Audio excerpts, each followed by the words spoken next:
Hi ನಮಸ್ಕಾರ ಎಲ್ರಿಗೂ ಕವಿ ಕುಕ್ಕಿಂಗಿಗೆ ಸ್ವಾಗತ. ನಾವಿವತ್ತು ಬನ್ನಂಗಾಯಿಯಿಂದ ದೊಡ್ಡ ಹೇಗೆ ಮಾಡೋದು ಅಂತ ನೋಡೋಣ.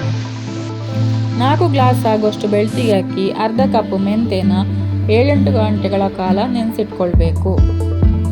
ನಂತರ ಮಿಕ್ಸಿ ಜಾರಿಗೆ ತುರಿದ ಬನ್ನಂಗಾಯಿ, ನೆನೆಸಿಟ್ಟ ಅಕ್ಕಿ ಮತ್ತು ಮೆಂತೆ ಕಾಳನ್ನು ಹಾಕಿ ರುಬ್ಕೊಳ್ಬೇಕು.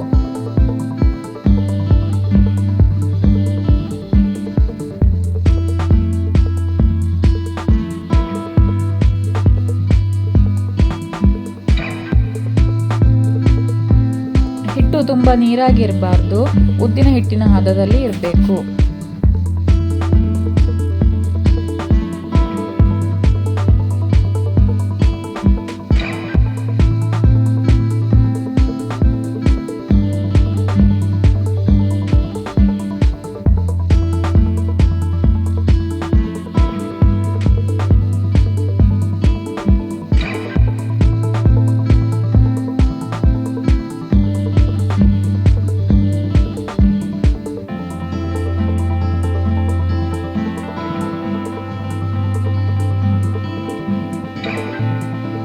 ರುಬ್ಬಿದ ಮಿಶ್ರಣಕ್ಕೆ ರುಚಿಗೆ ತಕ್ಕಷ್ಟು ಉಪ್ಪು ಹಾಕಿ ಚೆನ್ನಾಗಿ ಮಿಕ್ಸ್ ಮಾಡಿ ಒಂದು ಮುಚ್ಚಳ ಮುಚ್ಚಿ ಇಡಬೇಕು.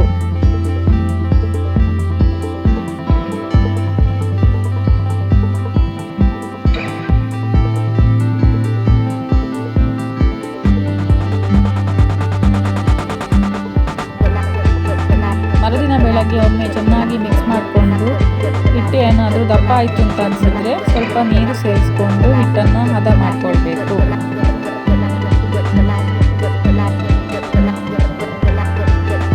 ನಾಲ್ಕು ಈರುಳ್ಳಿನ ಸಣ್ಣದಾಗಿ ಕಟ್ ಮಾಡಿ ಹಾಕಿ ನಂತರ ಒಂದು ತುಂಡು ಶುಂಠಿನ ತುರ್ಕೊಂಡು ಹಾಕಿದರೆ ಟೇಸ್ಟ್ ತುಂಬ ಚೆನ್ನಾಗಿರುತ್ತೆ.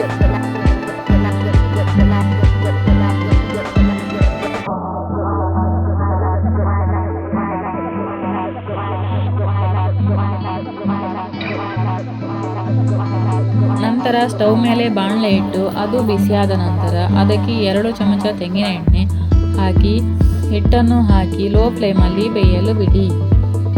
ಒಂದು ಬದಿ ಕಾದ ನಂತರ ಅದನ್ನು ನಿಧಾನವಾಗಿ ತಿರುಗಿಸಿ ಹಾಕಿ ಲೋ ಫ್ಲೇಮ್ನಲ್ಲಿ ಪುನಃ ಬೇಯಲು ಬಿಡಿ. ಈ ವಿಡಿಯೋ ನಿಮಗೆ ಇಷ್ಟ ಆದಲ್ಲಿ ಪ್ಲೀಸ್ ಲೈಕ್ ಮಾಡಿ, ಶೇರ್ ಮಾಡಿ, ಕಮೆಂಟ್ ಮಾಡಿ ಮತ್ತು ನನ್ನ ಚಾನಲ್ನ ಯಾರು ಸಬ್ಸ್ಕ್ರೈಬ್ ಮಾಡಿಲ್ವೋ ಅವರು ಸಬ್ಸ್ಕ್ರೈಬ್ ಮಾಡಿ ಅಂತ ಹೇಳ್ತಾ ಈ ವಿಡಿಯೋನ ಇಲ್ಲಿಗೆ ಮುಗಿಸ್ತಾ ಇದ್ದೇನೆ. Thank you.